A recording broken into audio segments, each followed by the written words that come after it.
श्री शिवाय नमस्तुभ्याम। हर हर महादेव। छत्तीसगढ़ राज्य के राजनांदगांव के छुरिया हलेकोसा में गुरुजी पंडित प्रदीप मिश्रा जी द्वारा श्री शिव महापुराण कथा शुरू हो गई है, जो कि 4 जनवरी 2025 से शुरू हुई है, जो कि 10 जनवरी 2025 तक चलने वाली है। यह 7 दिवसीय शिव महापुराण कथा दोपहर के 2 बजे से 5 बजे तक आस्था और यूट्यूब के माध्यम से देखी जा सकती है। इस वीडियो के अंत में हम आपको गुरुजी पंडित प्रदीप मिश्रा जी का बताया एक ऐसा उपाय की जानकारी देंगे जिसे आपको कभी भी किसी भी दिन आप कर सकते हैं, और साथ ही साथ इस उपाय को लगातार आप अगर 7 दिन तक मात्र कर लेते हैं तो जीवन से आपके कितने ही दुख तकलीफ कट चल रहे हो वह दूर हो जाते हैं। यह उपाय हम आपको इस वीडियो के अंत में करके भी बताएंगे, इसलिए आप वीडियो अंत तक देखें ताकि आप यह उपाय कभी भी किसी भी दिन से करना शुरू कर सकें। आप यह उपाय 7 जनवरी 2025 मतलब कल मंगलवार से भी करना शुरू कर सकते हैं। 7 दिन करके आप अधिक से अधिक लाभ प्राप्त कर सकते हैं। आपको बता दें, आज 6 जनवरी 2025 तीसरे दिन की राजनांदगांव की श्री शिव महापुराण कथा में गुरुजी पंडित प्रदीप मिश्रा जी ने कुल 16 उपाय पत्र और उपयोगी जानकारियाँ दी हैं। सभी जानकारी आपको इस वीडियो के माध्यम से मिलने वाली है। अगर किन्हीं कारणवश आपने आज की कथा नहीं सुन पाई है तो पूरी 2.5 घंटे की शिवपुराण कथा का रसतत्व आपको सिर्फ 8 से 9 मिनट में दे देंगे। बढ़ते हैं आज की कथा की पहली विशेष जानकारी की ओर। कथा शुरू होते ही गुरुजी ने कहा, शिव का दूसरा नाम है विश्वास। अब चाहे भाई में हो यह विश्वास, या पत्नी में हो या रिश्तेदारों में हो, अगर विश्वास नहीं है, भरोसा नहीं है, तो भगवान की भी प्राप्ति नहीं हो सकती है। अगर आप एक लोटा जल लेकर भोलेनाथ के मंदिर में जा रहे हैं, भोलेनाथ के पास जा रहे हैं, जल चढ़ा रहे हैं, पर आपका विश्वास नहीं है तो आपका चढ़ाया गया जल व्यर्थ है। बढ़ते हैं आज की कथा की दूसरी विशेष जानकारी की ओर। गुरुजी ने कहा, सामने पानी रखा है, क्या उसको देखकर आपकी प्यास मिटेगी? सामने अगर भोजन रखा हुआ है, क्या उसे देखकर आपकी भूख मिटेगी? पानी को जब पियोगे तब प्यास मिटेगी, भोजन को जब खाओगे तब आपकी भूख मिटेगी, और जब आप भगवान का भजन करोगे, नाम जाप करोगे, कथा सुनोगे, जब वह आपके अंदर जाता है तब आपके अंदर से लोभ, काम, क्रोध, अहंकार, तृष्णा मिट जाएगा और हमें भगवान मिल जाएगा। बढ़ते हैं आज की कथा की तीसरी विशेष जानकारी की ओर। गुरुजी ने कहा, चोरों की वैरायटी होती है। चोर कई प्रकार के होते हैं। किसी के घर में बिना पूछे घुस गया कोई तो वह भी चोर कहलाता है। किसी का सामान बिना पूछे उठा लिया वह भी चोर कहलाता है। किसी के घर में कोई सामान उठाकर लेकर चला गया वह भी चोर कहलाता है। घर में हलवा बना है, पकवान बना है, वो भी भगवान को अर्पित किए बिना स्वयं खा लिया वह भी चोर कहलाता है। घर में बूढ़े माता पिता हैं जो कि घर में रह रहे हैं और आप बाजार से पकवान लेकर आ रहे हैं, कचौड़ी लेकर आ रहे हैं, गजक लेकर आ रहे हैं और अकेले पत्नी के साथ, बच्चों के साथ बैठकर अंदर कमरे में बैठकर खा रहे हैं, तो यह भी चोर है। बढ़ते हैं आज की कथा की चौथी विशेष जानकारी की ओर। गुरुजी ने कहा, तप करने वाला, साधना करने वाला तपस्वी साधु कभी भी स्त्री को माँ कहकर ही संबोधित करता है। कोई छोटी कन्या हो तो उसे बेटी कहकर संबोधित करता है, बड़ी हो तो माँ कहते हैं। भारत की प्रत्येक नारी, भारत की प्रत्येक बेटी, बहू, मतलब घर में जो भी स्त्री है, वह अपने बेटे को, अपने पति को, अपने ससुर को, अपने देवर को जब भोजन परोसती है तो वह स्त्री नहीं होती है, माँ होती है। माता अन्नपूर्णा का स्वरूप होती है।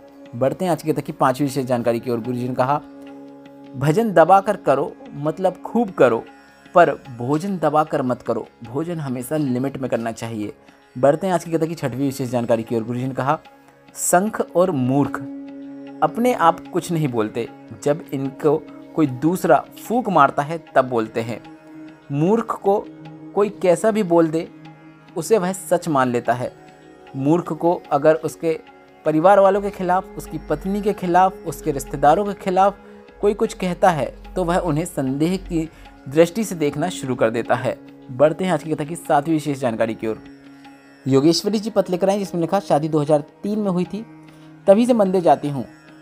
पहले मंदिर सूने पड़े रहते थे, पर आपके आने के बाद मंदिर में लोग आने लगे हैं। 2018 में शरीर में गठान हो गई, डॉक्टरों ने ऑपरेशन की बोल दिया और हम घबरा गए। हमने हालेकोसा की शिवपुराण कथा पंडाल में सुनी, डॉक्टर की दवाइयाँ ली, साथ ही साथ शिव पर चढ़े हुए जल का आचमन करना शुरू किया। बाबा की कृपा से लाभ हुआ है, उसी का आभार व्यक्त करने हम कथा पंडाल में आए हैं। बढ़ते हैं आज की कथा की 8वीं विशेष जानकारी की ओर। चित्रा जी पत्र लेकर आए जिसमें उन्होंने लिखा, पहली बार आपकी कथा सुनी, एक साइकिल लेने की भी औकात नहीं थी। आज बाबा की कृपा से हालेकोसा की कथा पंडाल में पहले भी सुनी थी और आज भी सुन रही हूँ, और आज बाबा ने 4 व्हीलर गाड़ी खड़ी कर दी है, उसी का आभार व्यक्त करने आए हैं। बढ़ते हैं आज की कथा की 9वीं विशेष जानकारी की ओर। गुरुजी ने कहा, अगर बाबा तुम्हें कुछ दे नहीं रहे हैं, अगर बाबा आपकी सुन नहीं रहे हैं, भगवान आपकी जो भी कामना है वह पूरी नहीं कर रहे हैं, तो आपको चिंता नहीं करना चाहिए। आपको बाबा भोलेनाथ जो भी देंगे सर्वश्रेष्ठ देंगे, इसलिए समय लग रहा है। जब शिव का हाथ सर पर है तो काहे की चिंता। बढ़ते हैं आज की कथा की 10वीं विशेष जानकारी की ओर। देव की बाईची पत्र लेकर आई, जिसमें लिखा, गंडई की कथा को हमने पंडाल में सुनी। पशुपतिनाथ व्रत किया और अपने बेटे के लिए मैं और मेरे पति ने मंदिर में जाकर भोलेनाथ के मंदिर में बहुत झाड़ू पोछा किया। मेरे पुत्र की नौकरी नहीं लग रही थी, 4 गुना उसे अधिक मेहनत करने को कहा, भोलेनाथ के मंदिर में जाने को कहा, बेलपत्र की बीच वाली पत्ती में शहद लगाते हुए उस बेलपत्र को शिवलिंग पर चिपकाते हुए एग्जाम देने को कहा। बेटे ने ऐसा ही किया। बाबा की कृपा से मेरा बेटा नायब तहसीलदार बन गया है। उसी का आभार व्यक्त करने हम कथा पंडाल में आए हैं। बढ़ते हैं आज की कथा की 11वीं विशेष जानकारी की ओर। मनोहर जी पत्र लेकर आए, जिसमें उन्होंने लिखा, मेरे को सोराइसिस की बीमारी हो गई थी, चमड़ी गलने लगी थी, चमड़ी से गंध भी आने लगी थी। डॉक्टर को दिखाया तो डॉक्टर ने कहा कि यह बीमारी पूरी जिंदगी रहने वाली है। मैंने सभी शिव पुराण कथा जितनी भी छत्तीसगढ़ में हुई थी, सभी शिव पुराण कथा पंडाल में बैठकर सुनी। एक जिद बना ली, सीहोर जाकर कावड़ भरकर आया। बाबा की कावड़ का कमाल आपको बताना चाहता हूँ। मेरे शरीर की 80% बीमारी ठीक हो चुकी है। उसी का आभार व्यक्त करने 20 किलोमीटर पैदल चल के कथा पंडाल में आया हूँ। बढ़ते हैं आज की कथा की 12वीं विशेष जानकारी की ओर। गुरुजी ने कहा, विशेष जानकारी है जिसे आप ध्यान से सुनिएगा। गुरुजी के भतीजे जो हैं शिवम जी मिश्रा जी, उनकी जो कथा होने वाली है वह 7 जनवरी से 13 जनवरी 2025 तक यह कथा है, जो कि हरिहर भागवत कथा है। यह कथा देवुल गांव राजा जिला बुड़वाना में होने वाली है। बढ़ते हैं आज की कथा की 13वीं विशेष जानकारी की ओर। गुरुजी ने कहा, राजकुमारी जी पत्र लेकर आई, जिसमें उन्होंने लिखा, 2020 से किसी कारणवश मेरा मकान बिक गया। संघर्ष की जिंदगी शुरू हो गई। भोलेनाथ पर एक लोटा जल चढ़ाना शुरू किया। बाबा ने ऐसी कृपा करी कि 2020 में मकान बिका था। 2021 में बाबा ने वापस उसी जगह पर लाकर खड़ा कर दिया। शरीर में गांठ हो गई थी, एक बार गांठ निकाली, दूसरी बार गांठ हो गई, दूसरी बार निकाली तो फिर गांठ बार बार होने लगी। सीहोर जाकर रुद्राक्ष बुलवा लिया और उस रुद्राक्ष वाला जल शिवलिंग पर चढ़ाकर थोड़ा सा प्राप्त करके उसका आचमन करना शुरू किया। आज पूरी तरीके से ठीक हो गई हूँ। उसी का आभार व्यक्त करने का था पंडाल में आई हूँ। बढ़ते हैं आज की कथा की 14वीं विशेष जानकारी की ओर। राधिका जी पत्र लेकर आई, जिसमें उन्होंने लिखा, मेरा बेटा 3 वर्ष का था, उसके अचानक सीने में दर्द हुआ। डॉक्टर को दिखाया तो डॉक्टर ने 20 mm का हार्ट में छेद बता दिया। बच्चा रह नहीं पाएगा ऐसा भी कह दिया। हम लोग घबरा गए। शिवलिंग पर जल चढ़ाकर उस जल का उसको आचमन कराना शुरू किया। भिलाई की कथा पंडाल में बैठकर सुनी।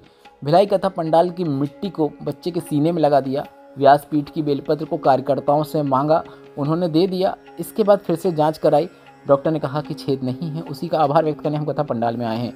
बढ़ते हैं आज की कथा की 16वीं विशेष जानकारी की ओर।